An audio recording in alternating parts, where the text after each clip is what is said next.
Sir English నేర్చుకునే క్రమంలో మీరు కూడా చాలా ఇబ్బందులకు ఎదురయ్యే ఉంటారు. మీ అనుభవాలను మాతో షేర్ చేసుకుంటారా? నేను ఇంతకుముందుకు ఎపిసోడ్లో కూడా చెప్పినట్టు గుర్తుందండి. పూర్తిగా నేను ఇంటర్మీడియట్ ఇంగ్లీష్ని 7 times రాశాను, ఫెయిల్యూర్ అయ్యి. Only English exam. నేను ఇంటర్మీడియట్ 10th class జెడ్పీహెచ్ఎస్ స్కూల్లో చదువుకున్నాను. మీరు అన్నట్టుగా వెరీ రూరల్ రిమోట్ ఏరియాస్లో. తర్వాత ఇంటర్మీడియట్కి వచ్చాను. ఇంటర్మీడియట్ ఇంగ్లీష్ ఫెయిల్ అయ్యాను. ఇంగ్లీష్ పాస్ అవ్వడానికి నాకు 3 years పట్టింది. తర్వాత ఒక స్కూల్లో ఇంగ్లీష్ టీచర్ జాయిన్ అయ్యాను.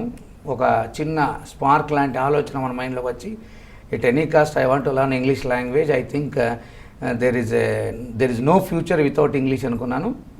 మంచి స్కూల్ టీచర్లు, school correspondents, directors, college directors, నాతో ఉన్న ఫ్రెండ్స్ ఫుల్ ఎంకరేజ్ చేశారు. నేను శ్వాస ధ్యాస అదే పెట్టి నేను ఇంగ్లీష్ని పాఠం చెప్పడం స్టార్ట్ చేశాను. దాంతోపాటు నాకు అలానే అవకాశాలు వచ్చాయి. దాని తర్వాత ఒక 10 years తర్వాత చూస్తే నాకు ఏమర్థమైందంటే ఇంగ్లీష్ ఇంత ఈజీని అర్థమైంది. అంటే మనం ఇంప్లిమెంటేషన్ స్టార్ట్ చేస్తే, అది పాఠాలు చెప్పడం టీచర్గా లేదా నేర్చుకోవడం స్టూడెంట్గా ఉంటే ఇంగ్లీష్ అనేది చాలా సులభతరమైనదన్న విషయం నేను చెప్పగలను, ఎందుకంటే నేను అనుభవించాను కాబట్టి. ఆ తర్వాత నేను పీజీ ఇంగ్లీషు, ఎంఈడి చేశాను, బీఎడ్ చేశాను, ఒక టీచర్గా పనిచేస్తున్నాను.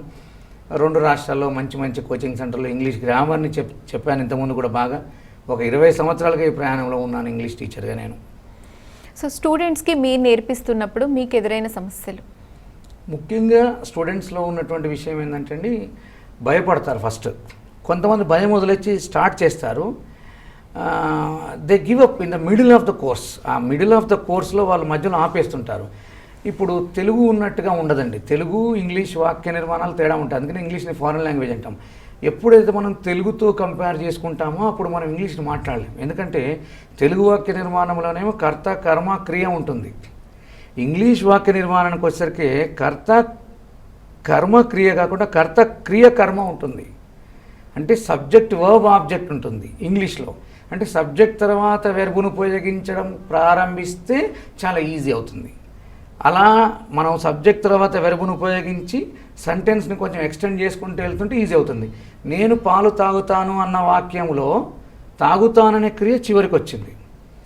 కానీ ఇంగ్లీష్కి వచ్చేసరికి ఐ డ్రింక్ మిల్క్ అంటే డ్రింక్ అనే వెర్బుని సబ్జెక్ట్ తర్వాత రాసాం.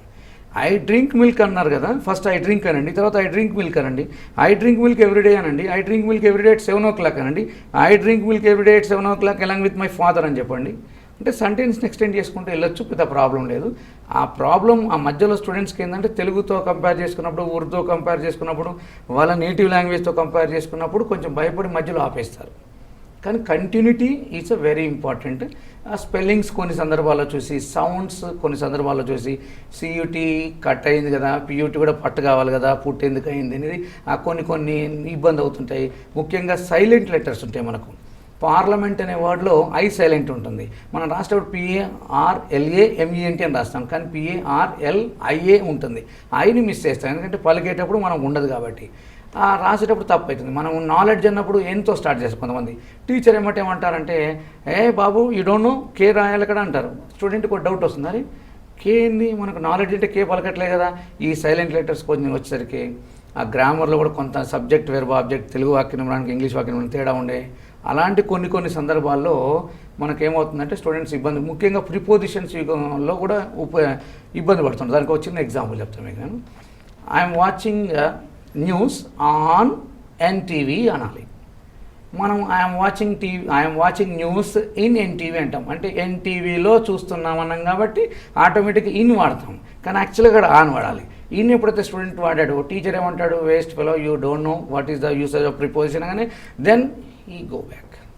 అలాగా ఉన్న టీచర్స్ కూడా ఎంకరేజ్మెంట్గా ఉంటూ, ఫ్రెండ్స్ కూడా ఎంకరేజ్మెంట్గా తీసుకుంటుంటే ఈజీ అవుతుంది, మనం నేర్చుకోవచ్చు.